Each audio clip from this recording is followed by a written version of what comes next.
A entrada em vigor de uma nova lei é uma mudança. Com a Lei Geral de Proteção de Dados Pessoais, a LGPD, não é diferente. Em toda mudança são necessárias duas atitudes para evitar retrabalho. O primeiro é identificar alguém que vai coordenar as datas, o prestador de serviço, o que vai ser feito primeiro. E a outra é eliminar antes da mudança tudo que não será mais necessário. A LGPD prevê a primeira situação, a de que todas as instituições precisarão ter alguém responsável pelos dados pessoais.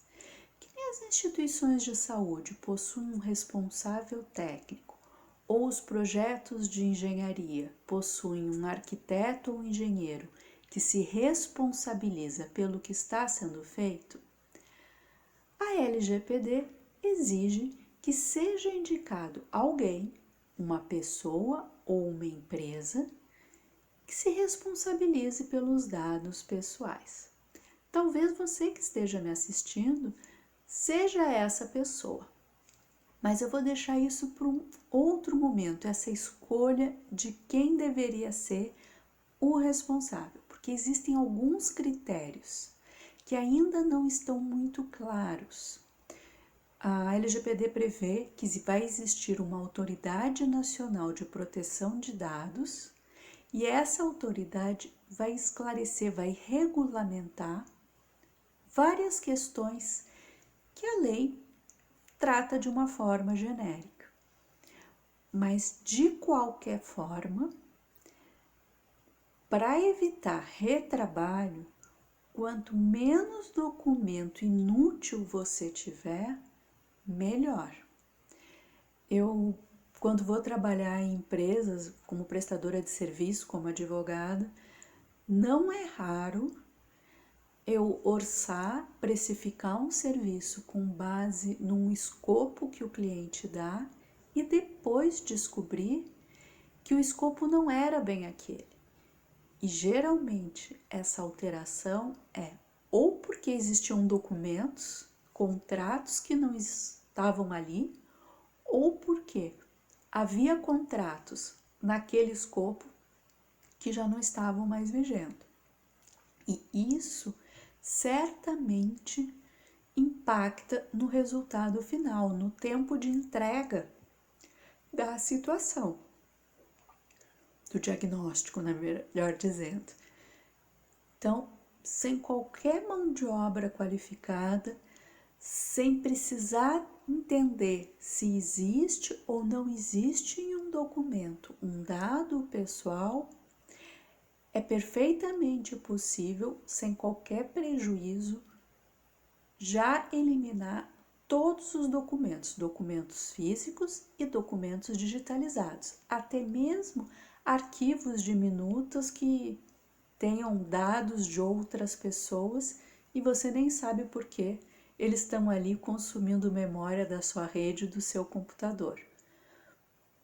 Qual o critério para saber o que descartar e o que não descartar? Documentos nós guardamos porque pode ser que sejam necessários. Então, todos os documentos que estão atrelados a algum contrato que esteja vigendo, alguma compra que o produto ainda está em garantia, óbvio, você mantém. Mas existe uma situação, uma pessoa que é bem intransigente, um sócio nosso, que volta e meia pode pedir prestação de contas, que é o fisco. E o fisco tem 5 anos para decidir se aquilo que nós estamos fazendo foi certo ou se tem alguma dúvida, e aí nós precisamos apresentar documentos para conseguir exercer nossos direitos. E por isso precisamos manter esses documentos. vou dar um exemplo. Como que se calcula esses 5 anos? Uma compra ou uma despesa que você tenha tido em 2014. No ano de 2015, foi entregue a declaração de ajuste. Foi feito uma relação para o fisco de tudo que foi pago das despesas e calculado um imposto em cima disso. Pois bem, a partir do cálculo deste imposto, há um prazo de 5 anos para o fisco dizer se concorda ou não concorda com aquela declaração que você fez. Neste exemplo, despesa ou compra ocorrida em 2014, declaração entregue em 2015. 2016 é o ano 1, 2017 é o ano 2, 2018 é o ano 3, 2019 é o ano 4, 2020 é o ano 5. Então, o fisco tem até 2020 para dizer se concorda ou não concorda. Porém, se ele não concordar, ele vai entrar com uma ação contra você. E essa ação você não fica sabendo no mesmo dia se ela foi distribuída ou não. Vai demorar um tempo até um oficial de justiça chegar até você, questionar. Provavelmente você aí vai ter que procurar onde estão esses documentos.